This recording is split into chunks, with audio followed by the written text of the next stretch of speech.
एक बात हम सबको ध्यान रखना होगा कि जिसको हम श्रद्धांजलि देने के लिए एकत्रित होते हैं वह व्यक्ति हमारे बीच में नहीं होता है, और श्रद्धांजलि हम उसी को देते हैं। वास्तव में उस व्यक्ति के नाम लेकर के, उस व्यक्ति के संपर्क में हम जो बातें कहते हैं उसकी याद में, वो हम सब अपने लिए कहते हैं, उस व्यक्ति के लिए नहीं। अक्सर लोग जाते हैं श्रद्धांजलि में कहते हैं मैं भगवान से प्रार्थना करता हूँ कि अमुक की आत्मा को शांति प्रदान करें। भगवान कौन, किसकी आत्मा को शांति प्रदान करेगा? कौन सा भगवान? और जिसकी आत्मा को शांति के लिए कहा जाता है वह व्यक्ति इस संसार में है ही नहीं, और उसकी आत्मा को कोई दूसरा शांति कैसे प्रदान करेगा? आज तक हमने कभी इस पर सोचा है क्या? भगवान किसी की आत्मा को शांति अशांति क्या दे सकता है? अगर कोई हो भी ऐसी सत्ता मान ले तो अपने कर्मों के अनुसार, अपने बनाए हुए जीवन के अनुसार शांति अशांति होती है। आज तुकाराम जी हमारे बीच में नहीं है, लेकिन मान लो वे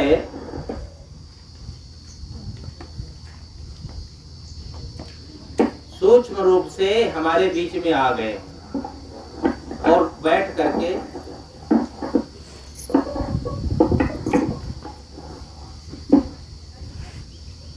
वो देख रहे हों कि हमारी आज श्रद्धांजलि हो रही है, या ऐसा मान ले कि हम जीते जी अपनी श्रद्धांजलि स्वयं करें और बैठ करके अलग से देखें कि जो लोग श्रद्धांजलि कर रहे हैं वे हमारे लिए क्या कह रहे हैं। तो मैं मानता हूं जितने भी लोग श्रद्धांजलि सभा में होंगे या जिनको बोलने का अवसर होगा दिया गया होगा तो वे सब अच्छी बात ही कहेंगे। भारतीय परंपरा में तो चाहे जैसा भी आदमी क्यों ना हो, लेकिन उसका जब नेम बोर्ड में लिखा जाता है या कागज में कहीं लिखा जाता है तो यही लिखा जाता है स्वर्गीय अमुक बाबू। आज तक कोई ये लिखा है कि नर की? चाहे डकैत हो, चोर हो, ये मनुष्य की सभ्यता है। ऐसा कहना भी चाहिए, लिखना भी चाहिए। ये तो मनुष्य की सभ्यता के अनुसार कह दिया जाता, लिख दिया जाता। लेकिन हम अपने लिए सोचें कि क्या जो श्रद्धांजलि लोग दे रहे हैं वह हमारे लिए सही दे रहे हैं? लोग क्या कहते हैं उसकी पहचान होती है सभा में ना कह करके चुपके से जो बातें होती हैं। अगर गलत आदमी है तो सभा में तो नहीं कहेगा। गलत आदमी का शरीर छूटा हो, दुष्ट हो, डकैत हो, आतंकवादी हो, कोई भी गलत तरीके से जीवन जीने वाला, तो सभा में तो कोई नहीं कहेगा उसके लिए। लेकिन अलग जरूर उसके अनुसार बात करेंगे, उसके कर्मों के अनुसार बहुत दुष्ट था, छुट्टी मिल गई। इस पर एक उदाहरण संत लोग कहा करते हैं। एक सेठ जी ने इश्तिहार निकाला कि हमें एक व्यक्ति की जरूरत है अपने दुकान पर, तो 2 लड़के आ गए। तब मुझे तो एक आदमी की जरूरत थी, 2 कैसे 2 आ गए? तो मैं इम्तिहान लूंगा, परीक्षा लूंगा, जो मेरे परीक्षा में पास होगा उसको रखूंगा। ठीक है। उन्होंने कहा देखो ये रास्ता जो जाता है ना हमारे दरवाजे से सीधे आधा किलोमीटर तक चला जाता है शमशान तक, और अभी अभी 2 लाशें गई हैं। तो आप लोग दोनों पता लगा के आओ कि पहले वाला दल के जो लोग गए हैं उनके साथ जो लाश गई है, उस व्यक्ति का जब शरीर छूटा है तो उसकी आत्मा स्वर्ग में गई है नरक में, और यही बात पैसे वाले के लिए पता लगा के आओ। तो एक बड़ा भावुक था, दौड़ते दौड़ते गया, उससे झट से दल में शामिल हुआ, लोगों से पूछने लगा भाई साहब ये जो शरीर छूट गया ना जिनका, जो मर गए हैं, ये स्वर्ग में गए हैं कि नरक में? तो खराब लगा, ये क्या पूछने का तरीका है? वो लोग कहे भाई हम नहीं जानते, हम कैसे जानेंगे। दूसरे दल में गया तो वो लोग थोड़ा और नाराज हुए। कहा देखो मैं ये तो नहीं बता सकता ईश्वर के नरक के, एक उपाय बता सकता हूँ। कहा क्या? तब तुम भी मर जाओ और चले जाओ स्वर्ग नरक में, देख लेना कहाँ पर आएंगे। हाँ, वो निराश हो गया क्योंकि कोई उत्तर ही नहीं सही मिला। दूसरा लड़का जो था वो बहुत समझदार था, उसने न किसी से पूछा और न तो चर्चा किया, चुपचाप लोगों के बीच में ही चलने लगा। और जब लोग जहाँ रहते हैं, जिस परिस्थिति में रहते हैं, जिस घटना जो घटित होती है उसी के अनुसार ही अक्सर चर्चा करते हैं। अभी कोई एक्सीडेंट हो जाए तो सब लोगों को याद हो जाएगा, 2 साल पहले ऐसा मैंने देखा था, 2-4 साल पहले भतीजा मेरा था, वो जा रहा था, एक्सीडेंट हो गया, सबको वो सब घटनाएं याद हो जाएंगी, वही चर्चा भी होगी। तो उसी सभा में लोग जा रहे थे, उन लोगों ने कहा क्या बताए, गांव का हीरा चला गया, बहुत अच्छा आदमी था, सबका भला करता था, वो किसी की आज तक हानि किया ही नहीं।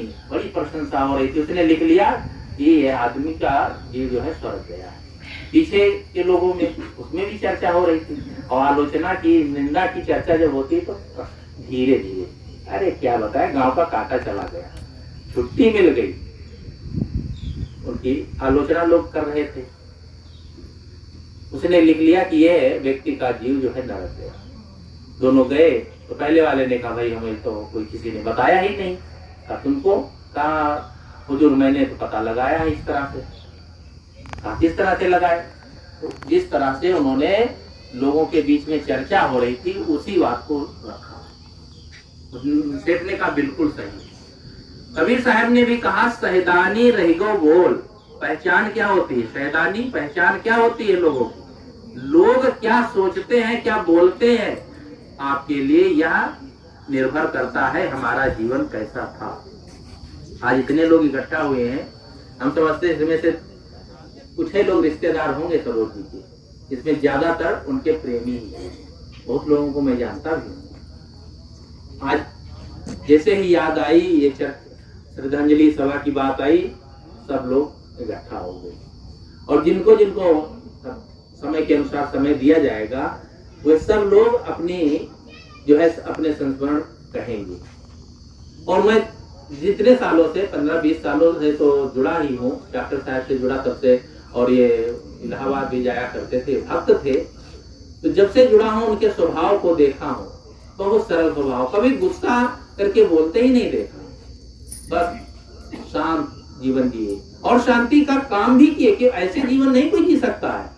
विपश्यना समय समय से करते थे डॉक्टर साहब, छोटे 10-5 लोगों के लिए बैठा कर करते हो या जा करके जहाँ विपश्यना केंद्र है वहां करते हो, सब जगह डॉक्टर साहब बस फोन करें, मास्टर साहब अमुक जगह चलना है।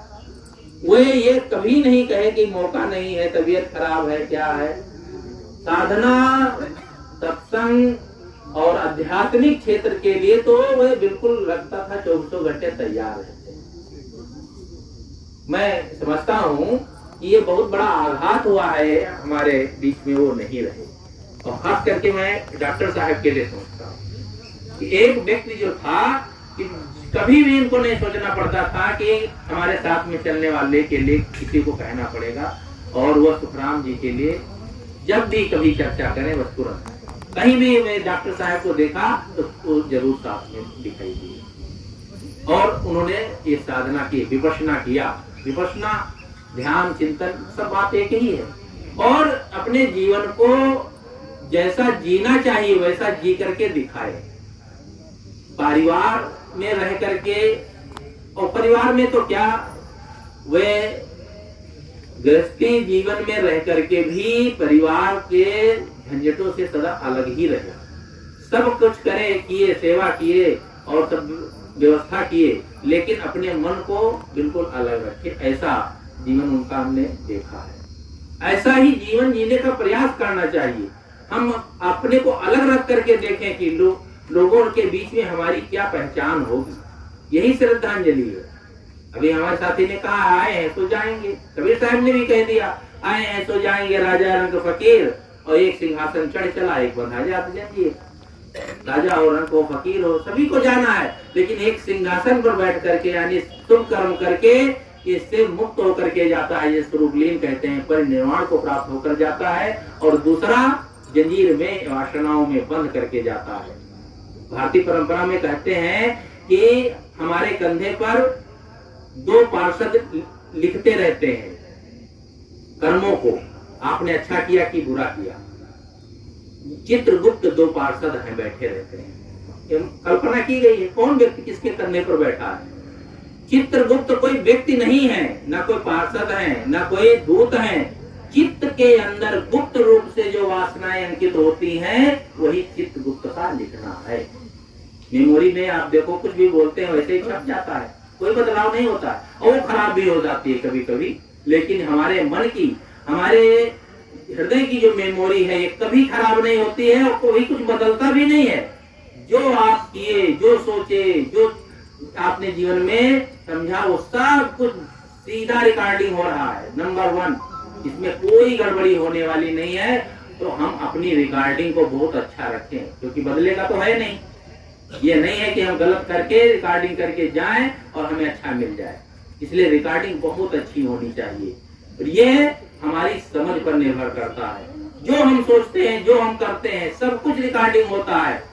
ये कहते हैं ना, गांधी जी के 3 बंदर दिखाते हैं, तो कोई एक मुंह पर हाथ रखे, कान पर रखे और एक आंखों पर रखे। कहते उसका एक तात्पर्य है कि बुरा मत देखो, बुरा मत बोलो, बुरा मत सुनो।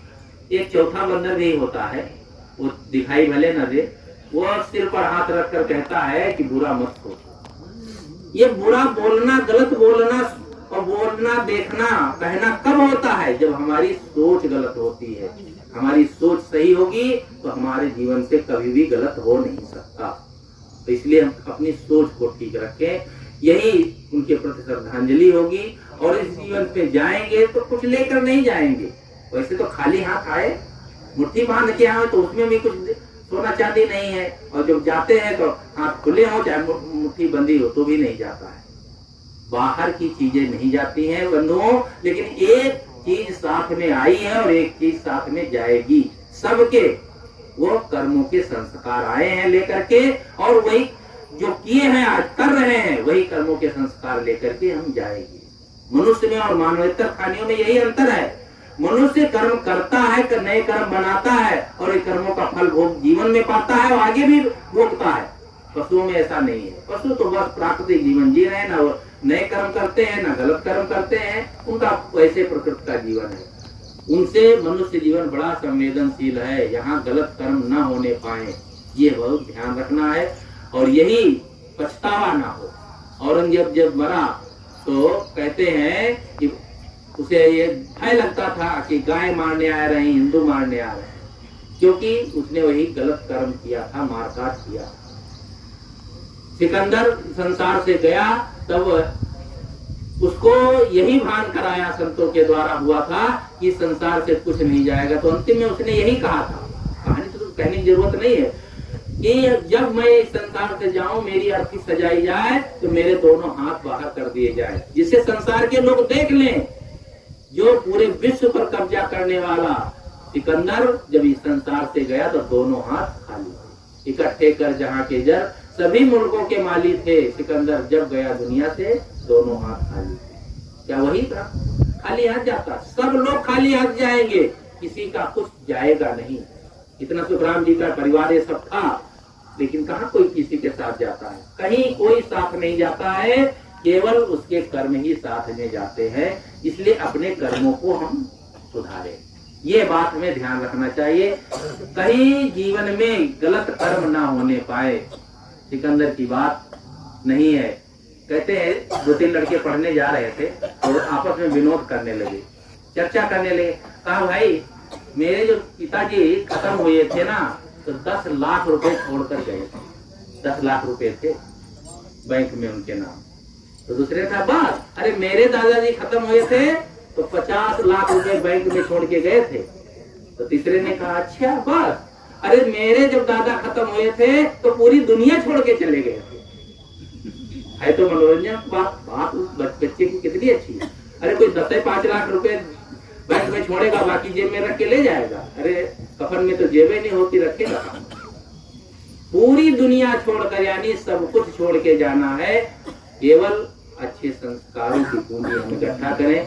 मैं सुखराम सरोज भक्तराज जी को श्रद्धांजलि अर्पित करता हूँ और इस परिवार को यही ढाढ़स बंधाता हूँ कि उन्होंने जो अच्छे कर्म किए, अच्छा जीवन जिया, भक्ति का जीवन जिया, ये भक्ति का जीवन आप लोग बनाए रखें। यहाँ कुटिया भी है, हमारे बीच में उनके बड़े भाई संत भी हैं। ये मैं समझता हूँ इस परंपरा को, भक्ति की परंपरा को आप लोग जरूर, आशा रखता हूँ, जारी रखेंगे। इसको कभी भी छूटने ना पाए। वे भले ना रहे हों, लेकिन उनकी याद में, उनकी याद करके समय समय से भजन सत्संग का कार्यक्रम भी होता रहे। यहाँ संत भक्त लोग इकट्ठा हों, लोगों को एक अच्छी समझ मिले, अच्छा ज्ञान मिले, अच्छी दिशा मिले, यही हम सबकी भावना है। यही शुभकामनाओं के साथ मैं सरोज जी को श्रद्धांजलि अर्पित करते हुए अपनी बात समाप्त करता हूँ।